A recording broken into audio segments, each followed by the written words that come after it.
chegou até Cornélio. O anjo chegou para ele e disse assim: Cornélio, as suas esmolas e as suas orações chegaram até Deus. Subiram como oferta, irmãos, como um memorial até Deus. Quando o anjo disse, aí o anjo acrescentou para Cornélio: mande homens até Jope, traga Pedro. Ele foi, mandou homens, Pedro veio, Pedro anunciou o evangelho, várias pessoas se converteram e a igreja de Cesareia foi fundada.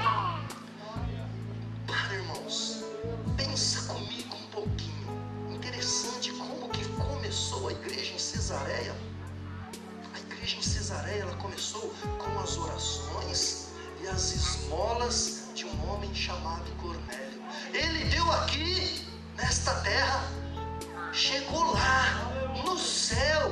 Foi Deus quem olhou, foi Deus quem viu, foi Deus quem mandou um anjo e disse para ele: as suas ofertas, as suas esmolas e as suas orações chegaram até Deus. Nós precisamos aprender a olhar as coisas de Deus, irmãos, com os olhos espirituais. A nossa carne muitas vezes não deixa, mas nós precisamos. Quando nós ofertamos a Deus, você sabia que nós damos uma parte da nossa vida para o Senhor?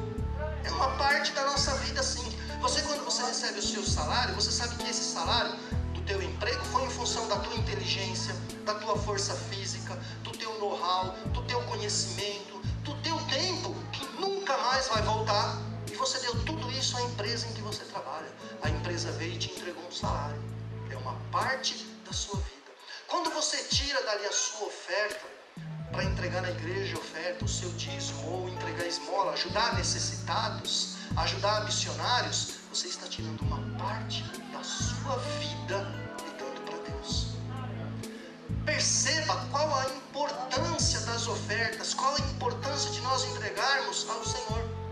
Nós vamos voltar na prosperidade já já. Eu quero que você entenda o raciocínio disso. A oferta de Cornélio, irmãos, mobilizou o mundo espiritual a ponto de Deus mandar um anjo e falar com ele para que ele chamasse a Pedro. Perceba a importância.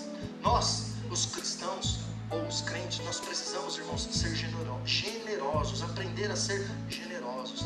Os católicos, muitas outras religiões fazem isso com mais facilidade. Nós temos dificuldades para isso, ajudar o necessitado, ajudar o pobre, ajudar o missionário, pessoas que necessitam.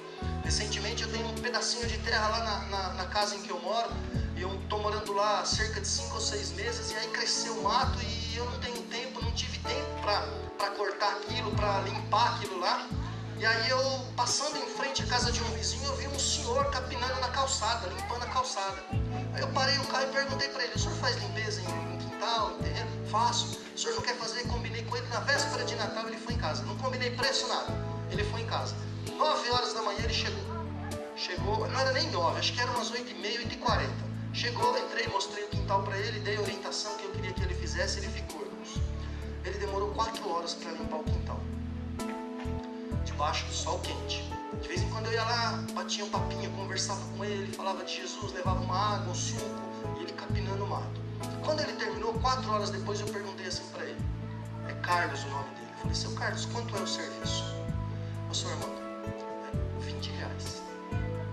Irmãos, o homem levou 4 horas, eu vi, eu acompanhei. Ele cobrou 20 reais.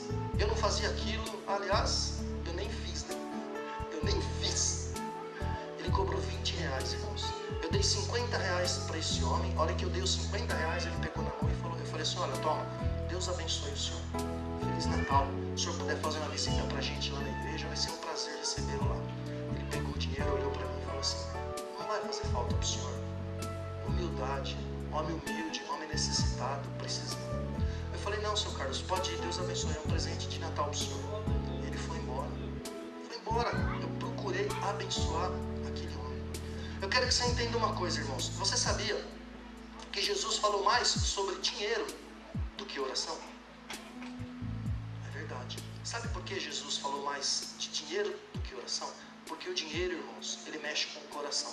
O dinheiro mexe com as nossas intenções. O dinheiro mexe com a nossa vida. O dinheiro, a parte financeira, Deus quer a sua prosperidade da maneira dele. No livro de Mateus capítulo 6, versículo 19, a Bíblia diz: não acumule tesouro na terra, mas nos céus, pois onde estiver o tesouro, estará o seu coração. Onde está o seu tesouro? Pensa, onde estão os seus valores? Onde está o que mais te interessa?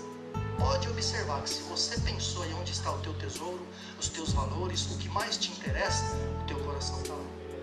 O teu coração está lá, pode observar isso, pode prestar atenção. Muitos querem a bênção do Senhor. Para quê? Para fazer igual ao filho pródigo? Lembra do filho pródigo? O filho pródigo chegou para o seu pai e pediu a sua herança. Ele estava lá na casa do pai, na igreja, na casa do pai, pediu a herança. O pai deu. Ele, em primeiro lugar, há quem considera que ali era como se ele matasse o pai, porque a herança só podia dar quando o pai morresse. O pai adiantou e deu a herança. Como você tem conseguido as bênçãos na sua vida? Reflita sobre isso. Como você tem conseguido as bênçãos na sua vida? O filho pródigo pegou o dinheiro, saiu, viveu dissolutamente, gastando de forma sem critério nenhum. Saiu com prostitutas, gastou sem pensar, sem raciocinar, sem saber o que estava fazendo, começou a passar fome, teve que apacentar porcos. Como eu disse, plantou e colheu. Diferente de Jó, né? Diferente de Jó que tinha tudo, era abençoado, perdeu tudo, virou para o Senhor e disse assim: o Senhor deu, o Senhor tirou, bendito seja o Senhor. Por que Jó fez isso, irmãos? Porque o coração dele não estava nas riquezas. O coração dele não estava nos bens que ele tinha. O coração dele não estava nas bênçãos. O coração dele estava em Deus. Onde estão os seus valores? O Senhor quer te abençoar para você abençoar outras pessoas. Lembra da história do Fiat 147? Uma pessoa chegou e deu um Monza para esse que tinha o Fiat 147. Aí, essa pessoa foi embora com o Fiat e ele dava aula no Instituto Bíblico. Quando ele parou o carro, o Monza bonito, verde escuro, igual da cor da cadeira assim, quando ele parou o carro em frente ao Instituto Bíblico, um irmão chegou para ele e falou assim: ô pastor, tudo bem? Ô, que bênção, trocou de carro? Mais ou menos, o irmão respondeu: não troquei ainda. O senhor está com outro? Tô. E aí, tudo bem? Como foi? Contou a bênção. Aquele irmão virou e falou assim: eu estou querendo comprar, se o senhor for vender, eu compro o carro. O Fiat 147. Compra. Eu tenho 4 filhos, pastor. Não tenho carro, tá difícil para mim. Preciso de carro para ir para a igreja. E esse Fiatzinho ia cair como uma luva na minha vida. O pastor, o irmão, enfiou a mão no bolso, tirou a chave do carro, do Fiat 147, entregou para o irmão e falou assim: pode levar, o carro é teu, paga como puder. Ele foi abençoado para abençoar. Sabe como o Fiat foi pago? Com um videocassete e 2 cheques de R$300.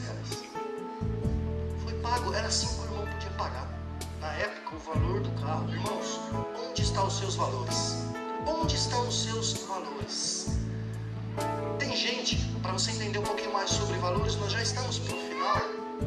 Tem gente que ama mais o seu marido ou a sua esposa do que Deus.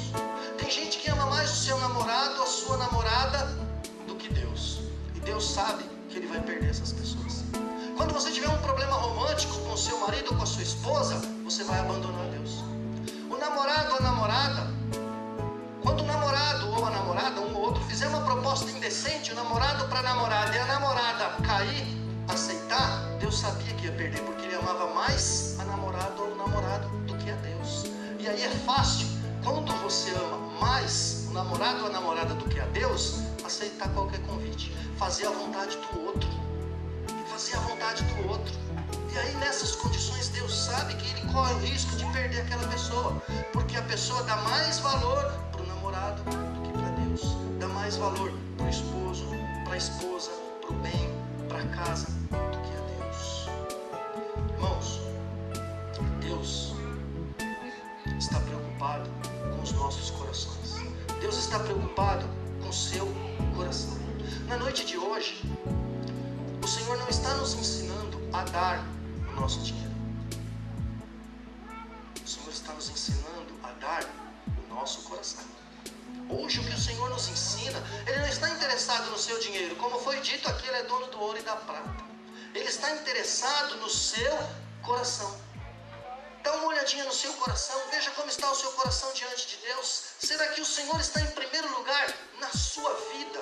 Será que Deus está acima de tudo na sua vida. Se o Senhor tirar hoje uma pessoa que você ama muito, você vai reclamar com Deus? Você vai reclamar porque Deus tirou, porque Deus levou? Será que se o Senhor tirar hoje os bens que você possui, você vai ser capaz de dizer como Jó disse: o Senhor deu, o Senhor tirou, bendito seja o nome do Senhor? Se você não conseguiu responder essas perguntas, fique preocupado. Fique preocupado, porque o seu coração não está com o Senhor. O Senhor hoje está interessado em falar aos nossos corações.